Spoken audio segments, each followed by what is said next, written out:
Welcome back to 10 Mentors, short conversations for growth in health, work, and relationships.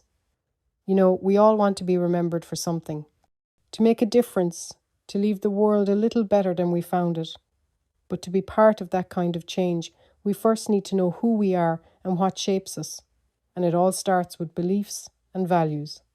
Our values help us make decisions. They're not like beliefs, which we usually get from things like culture, religion, politics, and family. People change their minds about their beliefs. They change over time, depending on what we experience through life. Today, I want to talk about the danger of confusing beliefs with identity, the weight of history when we've done just that, and how I had to ditch a lot of what I was taught to live by my own values. This isn't about telling anyone what to do or what to believe. It's just a conversation about what I've seen, believed, why I've had to undo some of those beliefs and adjusted along the way. Lately, I feel history keeps warning us, but we sometimes forget or refuse to listen. Most of the blood spilled in human history hasn't been because of hunger or land or even greed. It's been mostly because of belief systems, holy wars, crusades, assassinations, all because someone believed this story instead of that one. The assassination of Charlie Kirk is not about left versus right. It's about what happens when people confuse their beliefs with their identity, when someone feels so threatened by another worldview that they decide a bullet is the only answer. We've seen this before. Hitler built an empire on the lie that Jewish people were inferior, millions murdered because a nation clung to that story as if it were truth. Slavery worked the same way, where entire societies convinced themselves black people were less than human. Laws, culture, even religion supported it. Then there were women, most banned from work, denied the vote, told their only purpose was in the home. Then there was homosexuality, also criminalized and condemned, treated as sickness rather than love.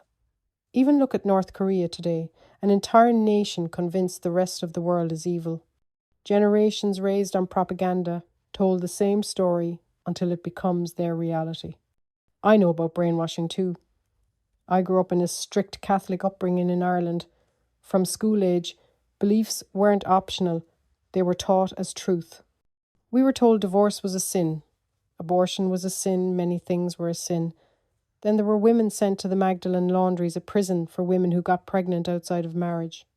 Half were raped by their siblings, yet it was always the women who got punished. These weren't just beliefs, they were systems of control, and at the time, we went along with it. But then I grew up, left Ireland, and evolved. I backpacked around the world and realised how very wrong I was about my belief systems. There was never any truth to them. So my beliefs changed.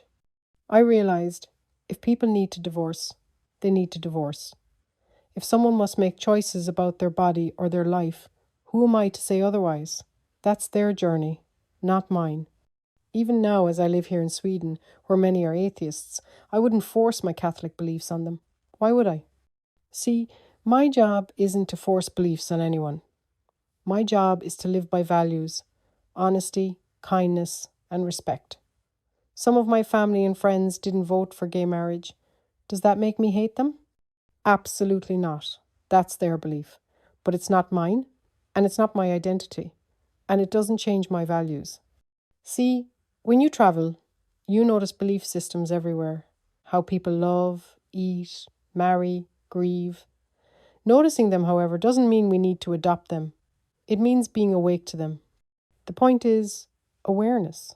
Seeing how humans from different cultures create stories to make sense of life, and how easily those stories become cages when we mistake them for truth.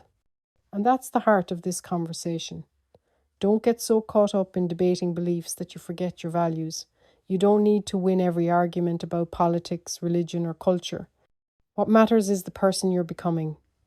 Build character through values that stand the test of time: compassion, kindness, respect, and fairness.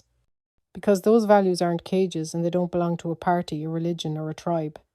They belong to humanity. Beliefs are not who you are. They're just ideas you hold for now. And beliefs will always change as you get older and over time. What seems totally normal now could be ridiculous later on down the years.